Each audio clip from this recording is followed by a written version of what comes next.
Should get everyone else in here. I did better than him. I appreciate it. We got you, Evan. Thank you.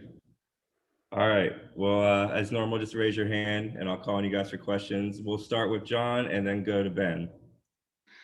Evan, what was it like to be able to have today's show, see Tennessee selected as the number 3 national seed, and know that you don't have to travel to go to the NCAA tournament this year?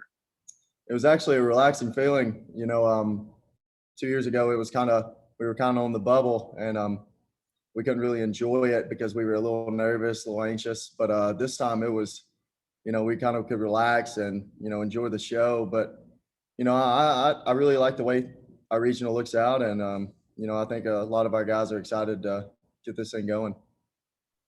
Yeah, Evan, just with this past week in Hoover, what do you think you all maybe learned about yourselves or you can take from that experience heading into this weekend? I think we did a good job building on certain things. We saw a couple of arms like Camden Sewell. He's going to be able to help us out in big situations. Our lineup did some damage against some really big arms in our conference. So I think we have a lot of positives going into this weekend. And, I think we've done it all year, and I think we've prepared all year. And, I don't think that there's a more prepared conference than, the SEC. So I think we have an advantage in that aspect.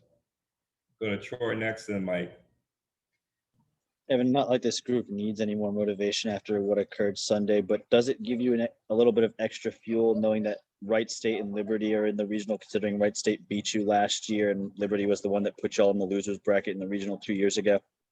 It's easy to use that as fuel. And, in this game, it's so hard because we can either use it as, motivation, or we can tense up a little bit and want to, throw the first punch and, want to try too hard, because this game is, if you try too hard, it'll bite you in the tail. And it's just, we have to balance it. But I think we have a lot of guys just relaxed and confident. And I think Chad Dallas is actually ready to get back after Wright State, because last time wasn't a good outing for him. He knows it. And, I think he's a complete different pitcher, and I think he's ready. Yeah, Evan, what do you remember about just the experience of regional in 2019? Was it just kind of an overwhelming newness kind of thing? And how much does it help now that you guys have had that and this isn't such an unfamiliar thing anymore?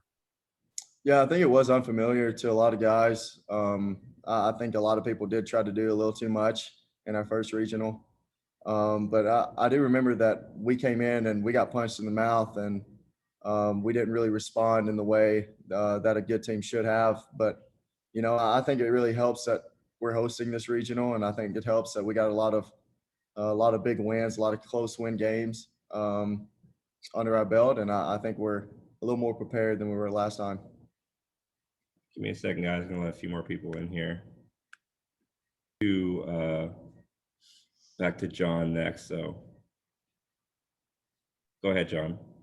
All right, Evan, it's been really cool to see some of your teammates reach milestones. Pete becomes the all-time leader in games played at the University of Tennessee. Sean Hunley yesterday becomes just the third ever to make 30 appearances in a single season. What's it like that guys that you've been step for step with in your experience in Tennessee are now right at or near the top of some records? We got a lot of veterans on this team that are finally getting recognition that they deserve. Pete Durkee, he's grinded as much as anyone on this team.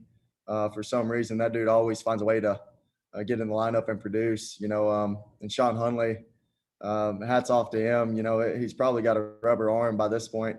But we expect him to be ready for any game. He wants the ball, and I'm assuming that we're going to have a lot more outings with Sean Hunley on the mound. So he should just be ready to set some more records. All right, go to Ben next, and then Mike. Yeah, Evan, I wanted to ask you two questions about the lineup, but I was going to say first, Tony may take the award for better media availability, since you may have revealed who's pitching. Just picking at you there. But with the lineup, how easy is it for you, or maybe not easy, but how much better is it when Pav and Luke and Pete are hitting the way that they did this past week? What does that do for the top of the lineup? It can make Liam, Ferg, and Rucker, them three, it can make them relax a little bit because there have been games where they've had to produce and, do most of the damage for us to succeed. But, having a dangerous bottom of the lineup, middle, it can help. It can make an entire pitching staff for opposing team. It can make them pretty frustrated. I've been on the other side of seeing a dangerous lineup, 1 through 9. So, seeing guys at the bottom of the lineup, most of the time they have a bad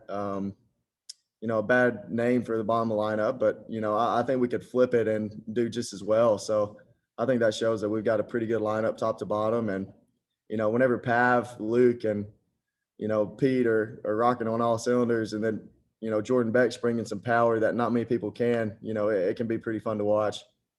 And then I wanted to ask you about Kyle Booker. The kid's 2 for 3 off of Kevin Kopps as a true freshman. Just what do you think allows him to be able to go in there in those moments and be able to have success against a guy who may win National Pitcher of the Year? He's got very, very quick hands. His talent level is, off the charts.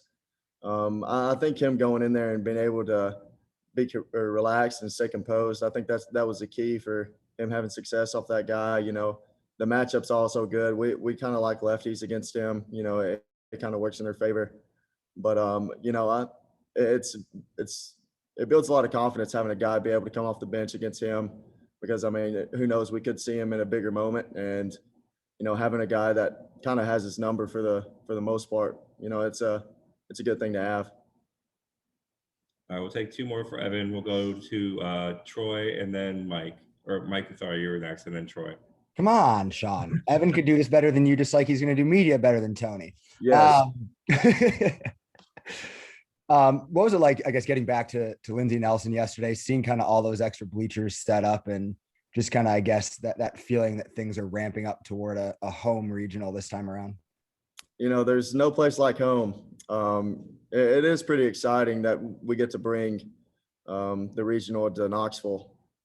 Being able to go to Hoover and seeing all those fans come out and support us, it is exciting, and it means a lot for this team, to Tony, to the entire coaching staff. It means a lot to have that many people come out and support us, and we can expect a lot more this weekend in the regional. So I think we're excited, and playing in front of this packed house, it's probably nothing better, to be honest. But I think we're all excited to get out there and see the fans, see the orange and white, and give them a good show.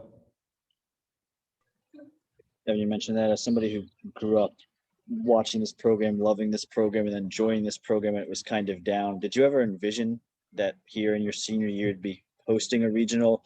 And how do guys like you, Pete, guys who kind of bleed this orange, kind of prevent the moment from getting too big in this regional when you step on that field for the first time in front of that packed house? I think the coaching staff did a good job of instilling it into us that we belong here.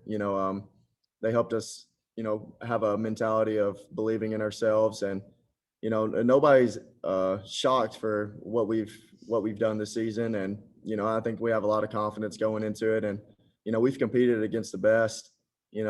Sometimes we've fallen short, sometimes we've won them, but I don't think anybody in here thinks that we don't deserve this. I think everyone expected it based on the talent we had on this team, and I think we're going to keep trying to prove to everyone who the Tennessee Volunteers are. So Thanks, Evan. thank y'all. Y'all have a good one.